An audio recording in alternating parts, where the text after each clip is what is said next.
Requiem Metal Podcast, episode 127, brought to you by René Sørensen. Thank you very much for your support.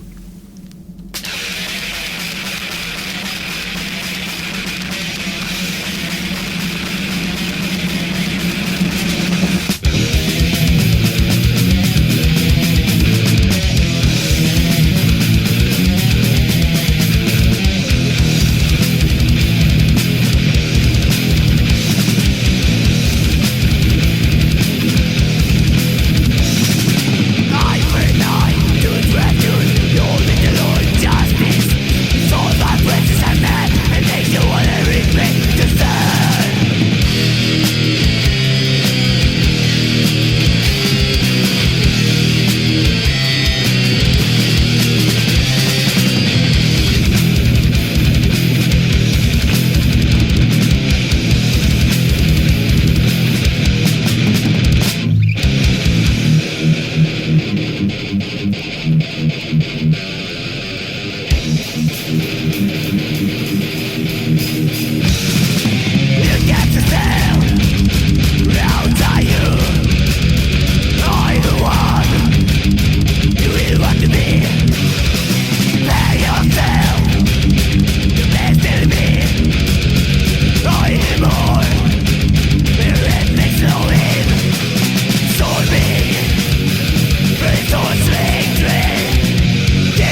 We just heard Revengeful from House of Usher on the very Verge 7-inch from 1991. This is the Reco Metal Podcast. I'm Mark. And I'm Jason. And we're going back to a formula we haven't done since the Hooded Menace and Tomb show pushing 2 years ago. Yeah, and that was an odd format, actually, that combo. That and Ablaze My Sorrow and, oh boy, what was the other band we did next to Ablaze My Sorrow?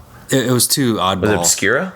Obscura, Blaze My Sorrow, or something. It was maybe it was mixed up between those four bands, something like that. But maybe stretching a little too thin on those combos. But this one makes sense. That was in early days. Yeah. Now we're gonna go back and do some, since everybody loves Swedish death metal, at least we do, and going back to some that most, I would say, venture to guess that nobody's really heard of Crystal Age, and very few people have.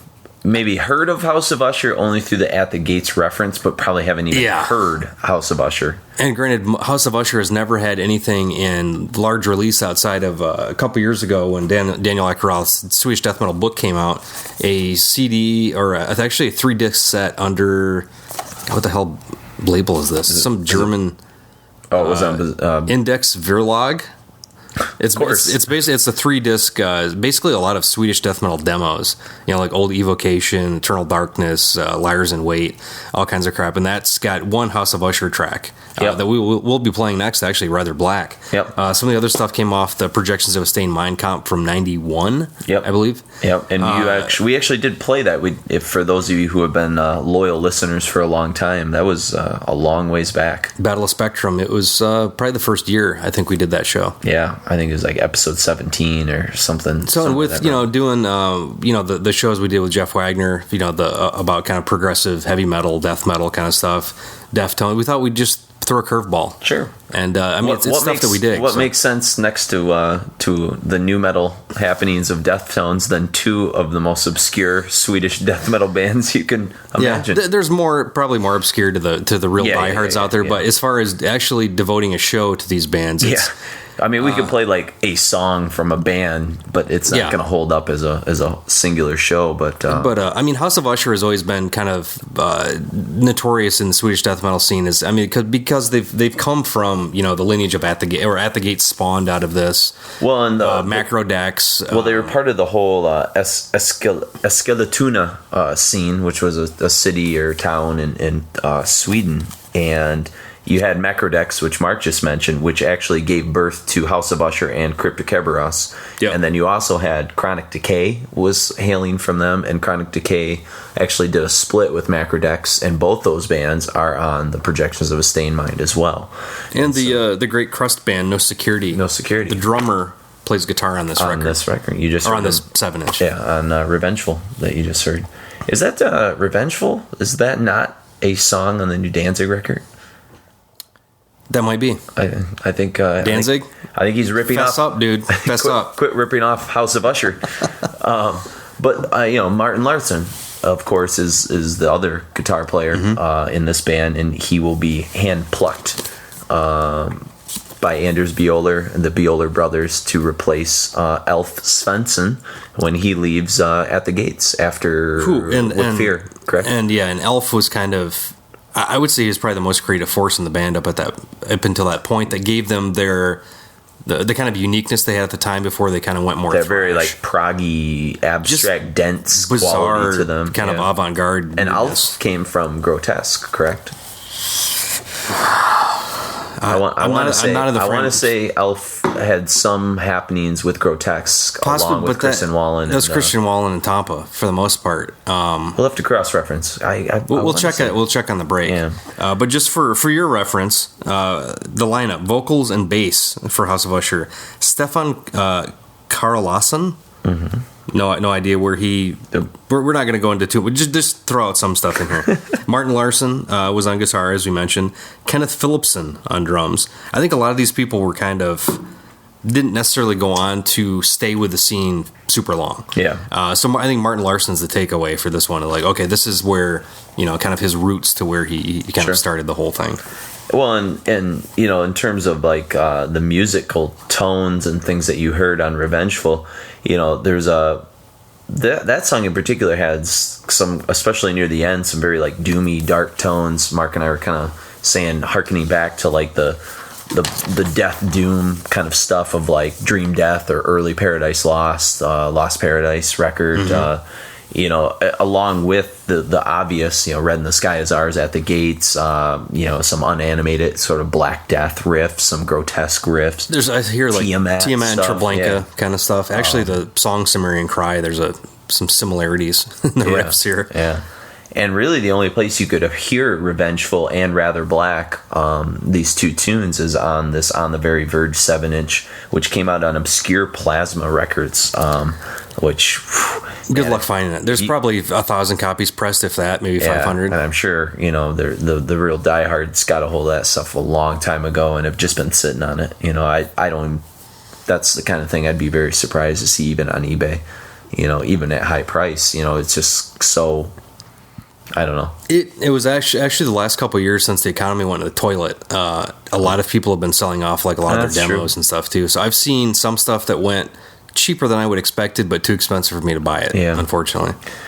But I've always kind of talked to Mark about. I got a hold of a lot of demos and stuff from a lot of these bands that were never actually put on CD.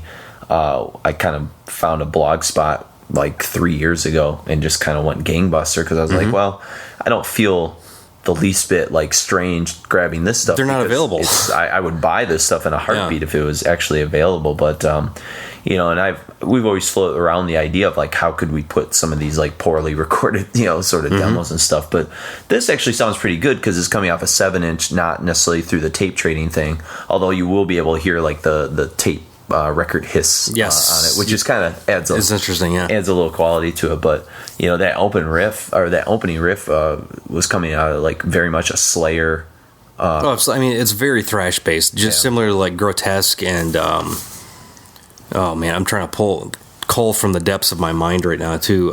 Merciless, that kind of like thrash basis that Sweden never really delved into that much. They kind of jumped straight from like they did their like hardcore thing straight to like death metal, or crust, and the thrash scene's a little bit lacking in Sweden, but you can definitely hear a lot of it, especially in the Gothenburg stuff a little bit later on, and which we'll actually hear in Crystal Age a little bit. Yeah, we will very quickly. In fact. But the House of Usher, especially the Projections of a Stained Mind comp. That I bought on record at Wyatt Earp, who was the label and the record store that put out their initial Repulsion record of Horrified. But I remember getting that there, and you pulling out the sleeve, and the photo of House of Usher is basically like a bunch of dudes headbang kind of in silhouette, and it looks like this epic concert. And I always remember looking at that as a kid and like, man, these guys must just be like unbelievable. Yeah. But they probably played 4 shows or something, 5 shows, who knows? Yeah.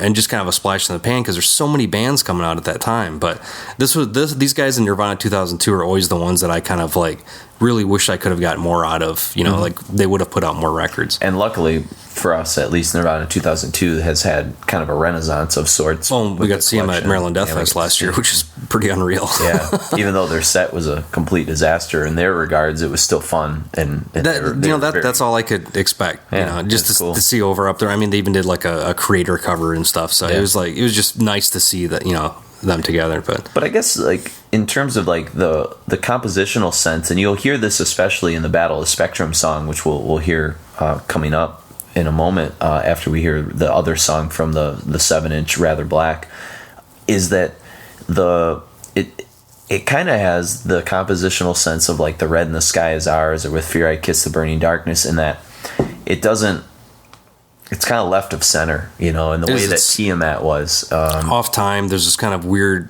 plotting kind of propulsion to the whole thing. It's not the obvious choice, and a lot of the bass and the drums kind of slow down the music as the guitar is trying to pull it forward almost. Yeah, and that's where that sort of doominess kind of comes from, that doom death kind of feel to it, that's there. And so it definitely comes across as a band with a bunch of people in it that have conflicting influence, and they're trying to all kind of channel this into one thing. Yeah, and death metal was like the ultimate, the great equalizer for all that, because you'd have guys that played doom, play thrash, play like crust punk, and D-beat stuff, but you throw the death metal vocals on the top, and all of a sudden it fits in the scene. Well, and especially you mentioned the D-beat crust stuff. The guitar player who came from No Security like almost brings some of that mixed in with some of the progressive vibes too. Like I hear, I can't remember if it's necessarily in Revengeful, but it might be in Rather Black, some early mayhem-isms, the sort of punky, crusty roots that you hear in like Carnage and and early even versions of Death Crush and stuff, which both of those songs appeared on the Projection of Stained Mind. Yeah. At least, well, not Death Crush, but Carnage and something else. Was Freezing Moon?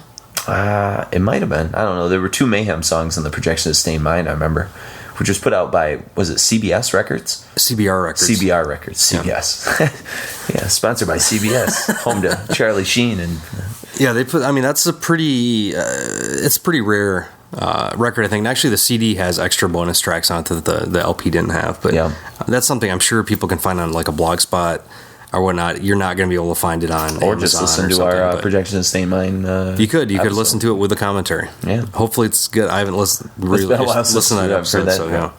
And Liars in Wait is like another band that's sort of like odd left of center kind of stuff that really never took off very much, but they were like important and crucial to the scene, and they seem to like put out have one a lot EP. of ties to like they're odd in the way that House of Usher was almost kind of everything odd. that Christian Wallen's been involved in has been not conventional. Grotesque is bizarre sounding. Liars in Wait, Diabolique, Great Deceiver. Those are all just weird, not the kind of guitar choices you would expect for extreme metal stuff, which Diabolique really isn't extreme metal, but just everything he was involved with seemed like it was just slightly off, and that's why probably none of his bands ever gained any kind of success. Yeah, or not too much. I don't know. At least the commercial success. There's always critical success. Grotesque is one of those bands that everybody kind of looks back on as being one of the great, kind of early progenitors of this stuff. But so hopefully, for you, with a band like House of Usher, again, Martin Larsson is the main guy that has of added note some that goes historical credibility to the band.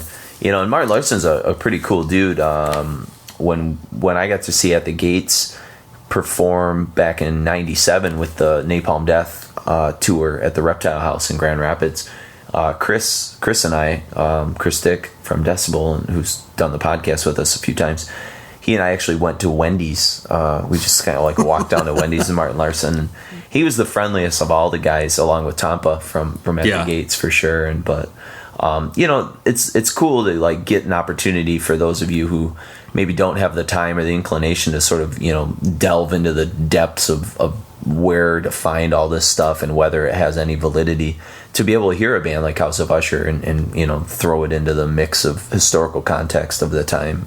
Oh, absolutely. So, but even I remember there's a quote in the Swedish death metal book from Anders Bjoller, the guitar player from At the Gates, talking about how he thought House of Usher was one of, if not the most underrated sort of Swedish death metal band that just never had an opportunity to just sort of make that next kind of big evolutionary step into the mainstream. And I don't know if that's because they plucked Martin Larsson so quickly from it, and there was just really no way for them to recover and do anything else after. I mean, the kind of 4 songs that exist that they have recorded are not. If you listen to them and you didn't know who they were, it could sound like 3 different bands, 4 different bands. I don't know if that's nostalgia talking for Bjoller or not, but I see them as interesting, but I don't necessarily know if they ever would have went anyplace else. Yeah, exactly. I think what he meant is that they had a lot of they had the potential, cool ideas. Yeah, and I would say exactly, some cool things happening, especially when you get to Battle of Spectrum. With the vocalists, we couldn't find complete evidence of who's actually singing on this particular song, if it's the guy we announced earlier or if it was somebody different, because they did have a former vocalist, but we don't know where and when he sort of goes in the mix, and we don't have the actual on the very Verge 7 Yanni Rotala was a vocalist at one point, and he could have been on the demos prior to the 7-inch, and it's not 100% specific. And as much as I like Metal Archives, they decided to change up their format, which, come on, guys. Curses on you. Okay. But, Rather Black and Battle of Spectrum, I think will give you a nice, well-rounded background on the band, and also it will give you about all you can hear from the band. So literally all you can hear from the band. You're pretty much getting the complete discography here. Supposedly they recorded a couple other songs for a sampler that was going to be on CBR Records that never got put out. So I don't know if anyone has those songs or if they just... I'm sure somebody's got DAT tapes laying around of that crap. Like, put it out. Why? I'll buy it. So who knows what they sound like? It's hard to say. So we're going to get into those tunes here in a second, but then we're going to transition into Crystal Age, and we'll give you a brief introduction before we play a trio of tunes that will kind of bridge. Well, here's Crystal. I don't know if this is what they took it from, but there's a 1887 utopian novel by W.H. Hudson called Crystal Age, which I don't know if that's where they took their name from or not. There's some fantasticalness happening on this record. There's some retardedness, too. There's a lot of Star Wars influence on this record. Songs like Star Destroyer. Sure. I don't know. Windwalker. I mean, Oscar Dronjak, many people know him from Ceremonial Oath or Hammerfall. Hammerfall? I haven't heard. Supposedly Hammerfall's big shit. But he's always been kind of an oddball nerd, but as far as his kind of like lyrical influence and the kind of stuff has gone for a lot of these bands, but musically he's a really good guitar player, and not necessarily just he's unconventionally good in a... Yeah, he just has an at least I haven't heard a Hammerfall record in probably 10 years, but the first Hammerfall I think is really entertaining. I love Glory of the Brave. Second one, pretty entertaining. Legacy of the Kings? It's not bad, but early Ceremonial Oath demos and Crystal Age, there's this weird kind of fury to his playing that has this kind of like this urgency and enthusiasm beyond his knowledge. Mm-hmm. Some of the choices aren't exactly like the correct choices, but it's you can definitely pick out this is Oscar playing for sure. And beyond him and the band, we've got Jonathan. According to Metal Data or Metal Archives, it said Moses Jonathan. That's not correct. Yeah, I'm not sold on that. We're just his last name's Jonathan, I think. Yeah. Jonathan something or other.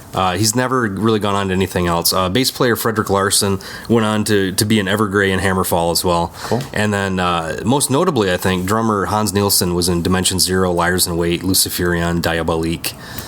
He might have been in Great Deceiver as well. Maybe not. Maybe I'm thinking of somebody else. I'm trying to remember.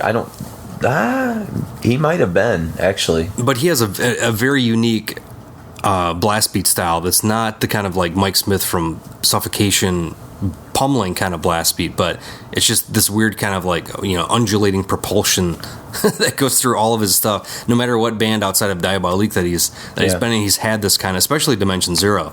If you've heard Through the Virgin Sky, the first... or that wasn't the first. That was one of the big first song off the first EP they did. I'm trying to remember what that first one is. It Unseen or I can't think what the hell it's called right now. But when I first heard that, it was one of the. I think it might have been one of the last things that War put out before they changed. Or Wrong Again put out before they changed to War. But it's so unbelievably like blistering fast. It was just like everything I wanted at that point. They had like and I think Crystal Age, just like Dimension Zero on some level, has. That offbeat kind of Eucharist quality, Velvet Creation, Mirror Worlds type of thing that made Eucharist so diamond in the rough, unique, but also like almost uncommercial in the way that, say, In Flames, Arch Tranquility, and At the Gates and the other kind of Gothenburg bands were. Yeah, I mean, Eucharist they're reveled by people that knew who they were, but not many people knew who they were. Yeah. That was the problem. And they hold up pretty well historically. It's I think vocally, Crystal Age had the same thing going that Eucharist did, and in terms of the harshness factor that was unmelodic and it doesn't seem quite so much that way anymore. Listening to stuff we're kind of numbed to it, but at the time, but it is kind of shrill back of the throat. It's not as like accessible as like what Dark Tranquility or In Flames or something like Stane or Frieden was doing at the time. So that's a little bit off. But musically, if you don't pay attention to the lyrics, which who is musically it's really fantastic record, and it's just over the top.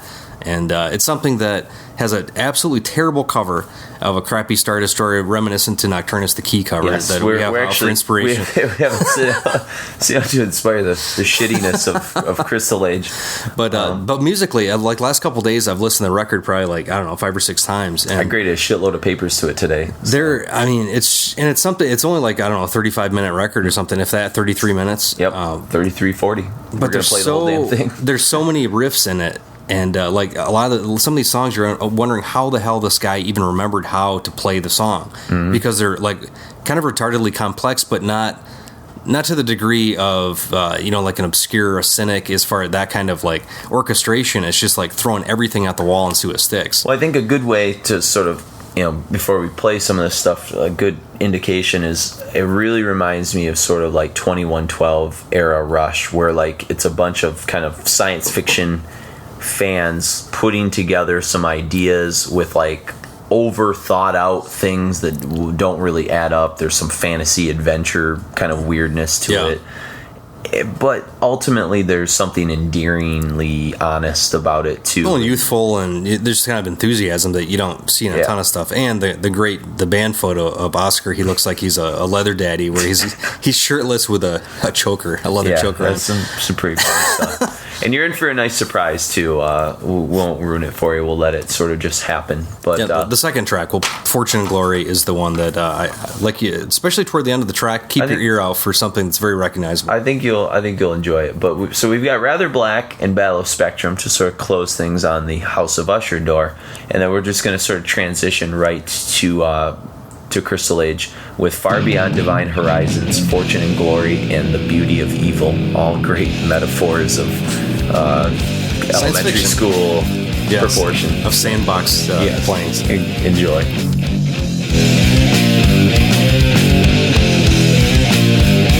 Now what is this for the first time in my life? I see things clearly. I see myself as my whole life. I imagine nothing of that what I thought I was. Just another breeze and pain. I sat to my face like paper magnets.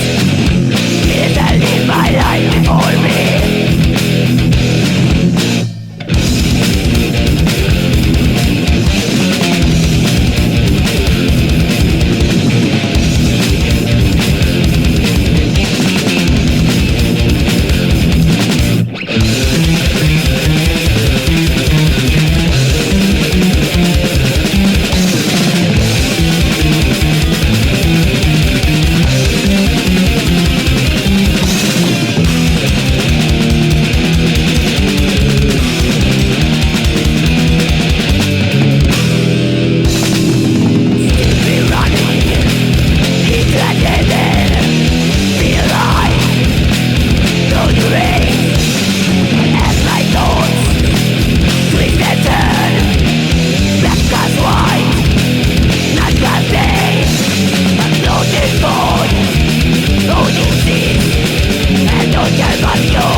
Join me. Together we can rule the galaxy as father and son.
That was The Beauty of Evil, Fortune and Glory, Far Beyond Divine Horizons, which is also the name of the Crystal Age record. Yes. And then we had Rather Black and Battle of Spectrum from House of Usher.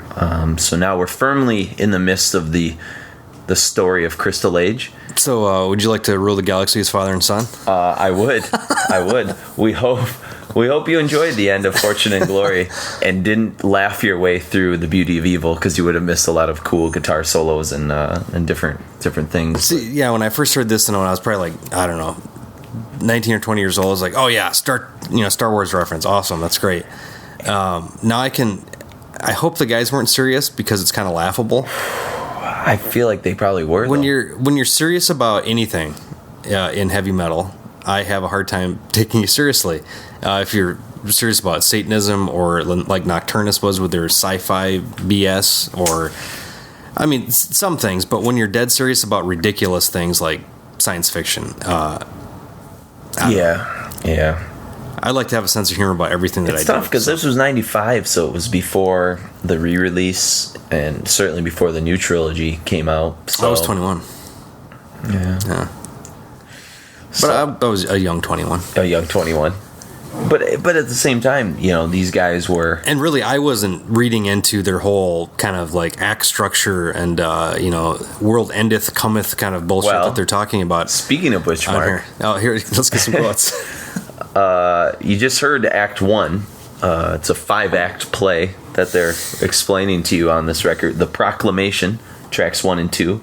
And then you heard the opening salvo of Being Led Astray, which would be tracks 3, 4, and 5. So did the Proclamation lead them astray? Fortune and Glory ended the Proclamation, which is, Father and Son rule the universe forever, or together as one. It kind of sounds like they just looked up things in the thesaurus and, like looked at the table of contents of some kind of Shakespearean, absolutely. Collected edition. And what you're going to hear in this next set of music, before we talk about this next set, but you're going to hear the end of Act 2, Being Led Astray, which is then going to go into Act 3, Deities Overthrown. Okay. Not deities, but deities. Deities. And that's going to then lead into Act 4, which appears to be... Tempt Not Thy Maker and our favorite, Star Destroyer, which is Rage of Vindication. And I don't know if it's supposed to be Vindication, and they happen to it might be misspell it on the back of the... Vindication means. Yeah, I don't know what it means either. Vindication would make more sense. And then we won't ruin the surprise at the end, but let's just say there's a conclusion and something will come to some sort of an end, and we'll tell you what that is. With a TH. With it, yeah. It will be endeth. So... again, you can't take any of that part of it seriously, because honestly, the music stands up for itself, and that's what's so awesome. That's why we're featuring a band like Crystal Age. But unfortunately, I think it's because of that kind of stuff that probably more people don't talk about a record like this. Well, and cover alone, because back in the day when we look at find this stuff, a lot of it would be based on how cool the cover art of the logo, or if we knew some guy was in another band that he was in this band or whatever. And this has a terrible. It looks like like a high school what your final project in an art class of a star, some kind of starship with terrible color theory. And it's not... The logo you said is just absolutely ridiculous too, in terms of how it's designed. And it's all... it's like some kind of weird script looking lettering, but then it has all this, kind of circuitry type garbage in it. It's very... Everything's very kind of overdone. Yeah. Luckily, the music, I think, if this... looking at the cover, looking at the logo, I don't think there's an upside down cross or pentagram anywhere in it. No, I think they stem away from that kind of evil. It seems I think like they're trying to fight evil. Cosmic evil. Yeah, cosmic evil. Like Lord Vader there. But, it seems this, all the aesthetics of this record kind of almost push you in the direction of thinking this is some kind of really bad Dream Theater-ish kind of prog and see, we just did those shows with Jeff, so I don't want to use that word because it's sullied by overly progressive, or that there's pompous. something kind of like pretentious about what they're trying to do, but I think it's not, because they're even the concept album, it's kind of got like a weird Yes vibe to it, or Rush or something, you know. And again, they're young kids, and I was kind of geeked about things like that probably at certain points. I don't know if I was so maybe heavily into the sci-fi, but I think, you know, I love sci-fi shit. If I was like 18 or 19 and starting a band, and like, you know, somebody in the band was like, "Oh, guys, it'd be sweet to like do this story," and you know, and like if you're the main driver of the band, but Voivod did that without making it like laughable. That's true. But Voivod also, it took them many years of evolution to get to that point. They started off with, you know, War and Pain and Roar and you know, to be honest, most Swedish death metal stuff, I am not really that concerned about what the content is there. I mean, look at Grave. I mean, Grave's lyrics were extremely pretty rotten flesh. I mean, there's not a whole lot of really content beyond just the music, and it's just, you know, the lyrics are just there to further the agenda and kind of like further flesh out the kind of the vibe they're going for in the record. Although, like, in terms of like some of the lyrical patterns and the vocal patterns and stuff like that, we mentioned, you know, Eucharist as being kind of an anchor point for that, but a lot of it has that sort of like too many lyrics per line kind of feel that they can't keep up with that Dark Tranquillity Skydancer had, which was really coming off of like the British thrash band Sabbath, you know, which featured Martin from Skyclad, and then the guy that produced a whole bunch of like Century Media Valdemar Scarsera, was that the guy? No, because that guy was German. No, this Andy.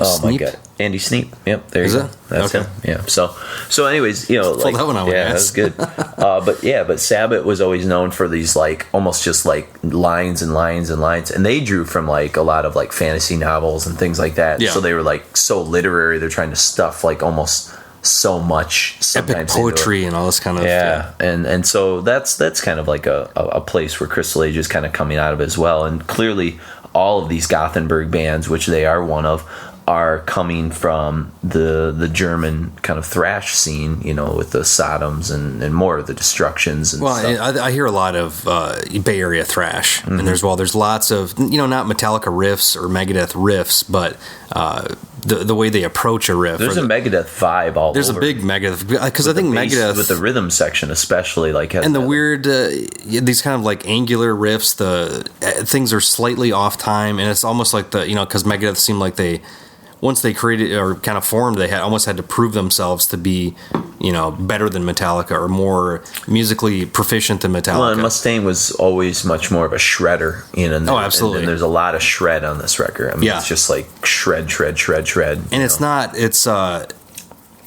overly tight either. Like there's it's got like a lot of give to it too, which I really like. So it's a little bit more of a novice approach to the shred. Mm-hmm. But I mean, just there's so many unbelievable riffs in it that I don't know if it's if I'm hearing a lot of, like, you know, Dimension Zero, Cardinal Sin, Nagelfar, like all this other kind of stuff. Dark Tranquillity will hear riffs that I swear to God came out of a Dark Tranquillity song that we can't nail down. It's almost like a Punish My Heaven kind of vibe later on, but there's just so much, like, it's like, okay, you hit record and these guys are just like, boom, here's these riffs, like they can't play them fast enough. Well, and there's a song coming up, I do believe is it the next song? Son of Time, which I think I rewound the beginning part, 30 times at like the minute 20 mark. It's driving me absolutely nuts. Well, it's so, if you out there in the listening podcast world can figure out what the hell I'm hearing, I think it's in this song that's at the minute 20 mark specifically too, not just like, oh, it sounds like this, like, no, but give us a track. It's straight like a song, maybe a famous metal song of some sort, and it was Nagelfar in me a little bit. Was it? Yeah. But Nagelfar or like Somberlane Dissection or something. That could be. And it's just like a bridge between two different riffs, which is the weird part. So this happened to us a few years back, actually, when we first started these podcasts with Abyssos. Oh God, I don't remember. I listened to probably like 4 hours of shit, and I never found exactly what it was. We tried our hardest to find it. I still think it's a Dawn riff that the Abyssos was I don't know. We'll someday do an Abyssos podcast or something. The first one's good. The second one sucks. Yeah, it has a couple okay songs on it, but yeah, it doesn't hold up like the first one does. But anyways, so in the long line of sort of oddball Gothenburg-y bands like the Ceremonial Oaths or even like bands like Luciferion and stuff that never quite like found their place, Miscreant, Excretion, all these bands that like. I think Crystal Age is on par with any of the ones you just mentioned. It's just they didn't have the same kind of aesthetic similarities as a lot of the other bands, and they were on Vic Records, which the only other record I can think of that came out on Vic was the first Catatonia EP, the Jehovah Meth or whatever is, or Myth. It's not Jehovah Meth. Although that'd be a pretty interesting record. But a very small record label for sure. But they have that vibe of the Wrong Again Records kind of crowd of the Eucharists and all these other ones we just mentioned. A little off kilter, a little off beat. So. But, so let's get back into it. We've got Son of Time coming up, which is the perplexing tune that was driving us nuts. And then we got a cool instrumental, Windwalker, where there's some really cool drum stuff that, is it Niels? Yeah, Hans Nilsson. Yeah, Hans Nilsson. I was taking the... Niels Hansen. Yeah, Niels Hansen. But yeah, Hans Nilsson is doing some really, really cool stuff. And then we get one of the highlights, I think, of the whole record, which is Crystals of the Wise. And that you said has probably the most interesting compositional sense to it in terms of like how it's constructed. Well, and the leads, the trade-off leads, is so similar to Adrian Smith and Dave Murray from Iron Maiden. It's very that it's not even years. Funny. Yeah. But even Queensryche, like for I was hearing that. But the way they play off where where Adrian Smith he's much more of a kind of like by feel player, and Dave Murray's much more the arpeggio kind of more technical player. Mm-hmm. The trade off riffs sound almost like they're parodies. Yeah, like in a good way. Yeah, and that's what's so interesting about this Crystal Age record is the memorableness of it that. You feel like you've heard many of these things many times.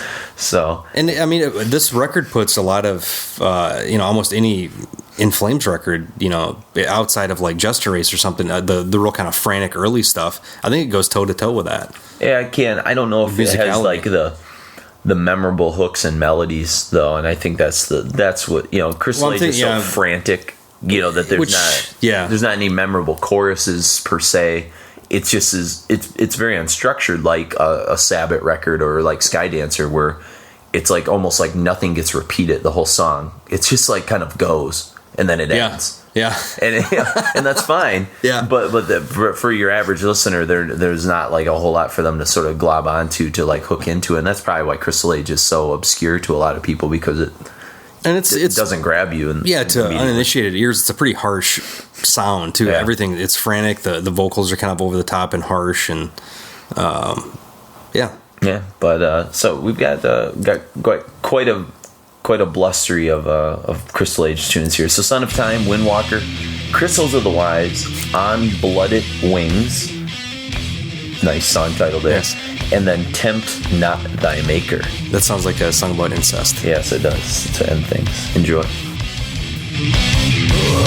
was present, the name of God, and with my breath getting high. They will take the one in a way, the mess of yours. But it's a unit, it is the eye, focusing.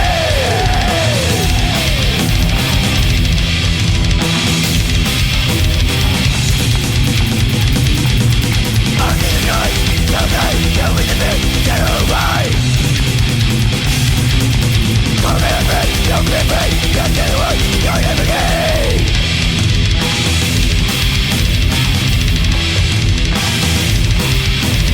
What do I bring out to say? I have to be. Don't you trust the reason? Make it worth me. Don't you never die away. Don't you hit the light.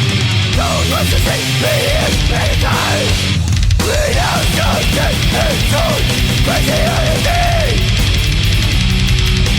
I'm around for unity.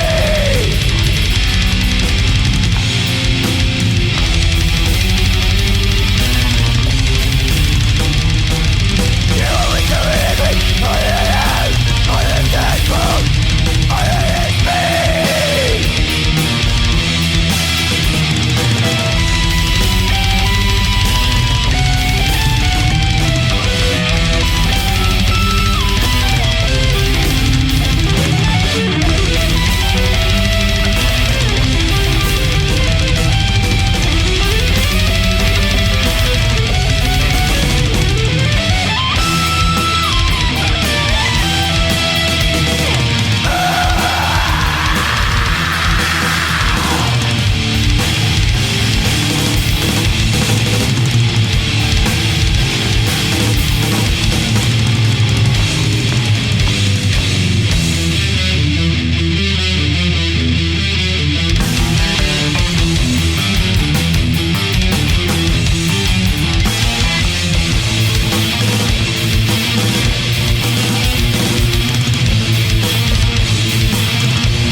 Tempt Not Thy Maker on Blooded Wings, Crystals on the Wise, Windwalker, and Son of Time.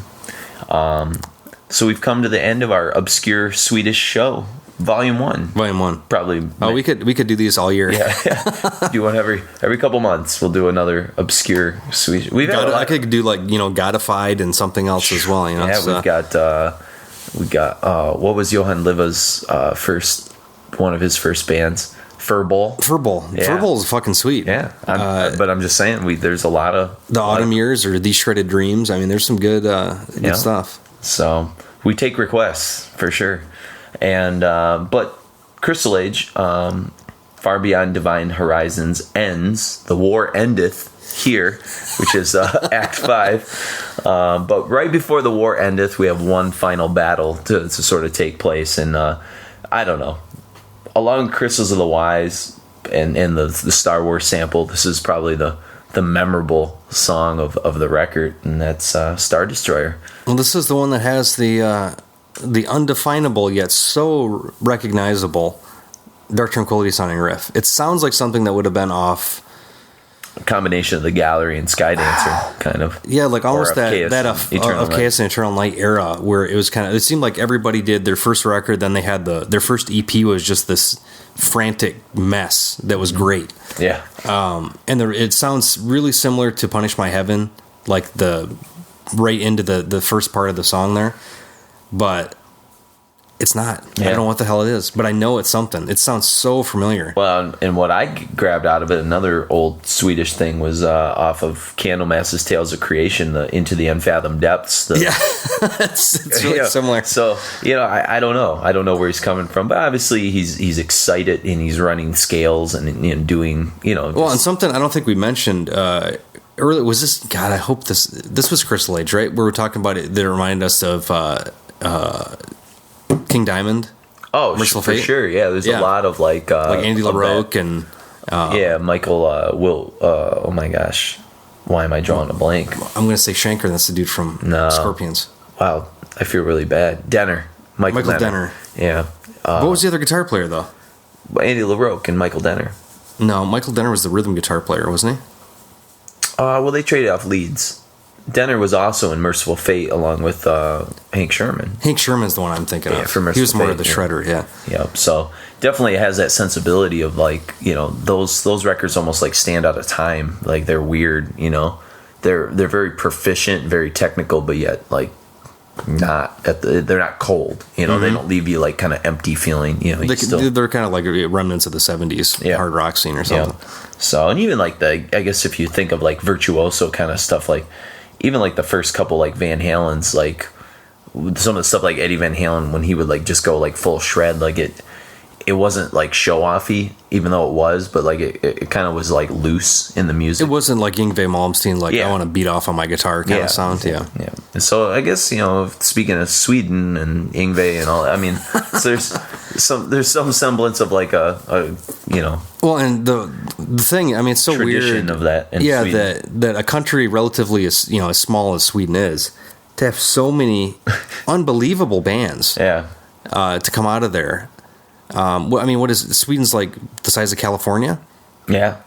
Or something, and to have this one specific scene that was so, ingrained in everything, and so kind of like everybody would, be swapping bands and members and riffs. There's a great quote in here from in the Swedish death metal book from Thurston Moore from Sonic Youth, where he was like playing a show at Stockholm in '91, and he was like, supposedly there's only 2 places in the world where you hear death metal. It's Florida and here. And like he was like announcing it to like the audience. He's like, he goes, I don't get it at all. I don't understand why, but apparently it's here or Florida, and that's where you go for death metal for some reason. It's bizarre. I think anybody that's at all interested in what we've been talking about on the show, go to bazillionpoints.com and pick up Daniel Eckeroth's Swedish death metal book. It's a must-have for any death metal enthusiast. Yeah, for sure.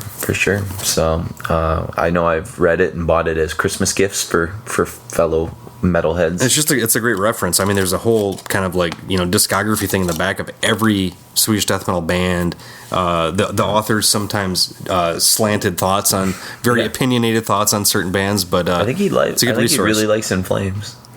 Yeah, he's a big fan. He doesn't like In Flames or Dark Tranquility. He thinks Crystal Age is interesting. Yeah, I don't think he liked Nagelfar very much either. I could see that. Which he's a Swedish death metal purist. I think when it comes down to it, the 88 he likes it to brutal. 91. He likes it kind of brutal. So, and speaking of brutal, Star Destroyer, and that's a brutal tune as with some cool, memorable things going on. Retaliation, look for a big finish at the end. It's a cool way to go. A Ron Jeremy finish. Yeah, it's so the 1-2 punch is kind of end things. So let us know. I'm sure these bands were probably new to a lot of the people who are listening to the podcast and stuff. So you can buy Crystal Age on MP3 on Amazon. Oh, can you really? You can, but the CD's $45. Yeah, we were just salivating over. You've owned it 3 times. Yeah, I had no idea. I bought it, sold it, bought it, sold it, bought it, sold it. So and you had it in your Amazon queue last year. You said for what, $6? Yeah, $6 or $7, and now it's $50. Yeah. So how the times? Hey, if anybody would like to send it to me, to be a good friend to the show, I'll mention your name on the show, and there you go. You could be an executive. Just let me know, producer. and I'll send you the address. Yeah, executive producer. But check us out at the website requiempodcast.com. Check us out on Facebook, Mark and Jason. Leave us a rating on iTunes or a review on iTunes. And if you do go to the website, there's an executive producer donation button there. There are merchandise, mugs, T-shirts, different things like that. You can get yourself ready for the Maryland Metal Fest, where we will be. Death Fest, I'm sorry. The premier death metal event of the world. This is true. That's what they say. There's going to be some neat things there. So hopefully we'll see a lot of you there. But, just let us know what you thought about House of Usher and Crystal Age. Let us know if there's other bands of this realm from this era that you'd be curious to sort of see a little bit more about. Maybe you've heard about them, but you can't access them or haven't been able to track their stuff down. Yeah, you don't want to spend all day on Wikipedia looking around. You want us to, hear our thoughts. We'll do it for you. So, I mean, if it happens in Sweden, chances are we know something about it. Yeah, chances are. So, we could we could do a podcast on this Swedish political system and its socialist values. I'd have to do a little research on that to get my specifics down, but I really enjoy socialist countries. I would like someone to adopt me there. Yeah. And, I'd like to live there in Norway. That'd be fun. I think it would be good. It would be a good adventure. So we might not appreciate it as much, though. We might kind of become almost lacklusterly numb to all of the awesomeness of Sweden suddenly if we were living I don't know. there. I mean, IKEA is a pretty good representation of what Sweden can be in the United States. How do you feel about meatballs? I love the ones at IKEA are fantastic. All right, then you're good. You're sold. I love hot blonde chicks. Yeah. I like saunas. Yeah. I like furniture that's easily assemblable. Let me in. I like vampires. Yeah, vampire. Let the right one in. Right one in. Jeez, yes. Let me in's the U.S. the remake. One. Yeah. So, all right. Well, we've babbled on long enough, so let's get right to. Thanks for staying up late with us. Yeah, I know we've been up late. We got Star Destroyer and Retaliation from Crystal Age's Far Beyond Divine Horizons, a fantastic underappreciated record. So, for Crystal Age, I'm Jason. And I'm Mark. And destroy some stars in the galaxy far, far away.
brought to you by René Sørensen. Thank you very much for your support.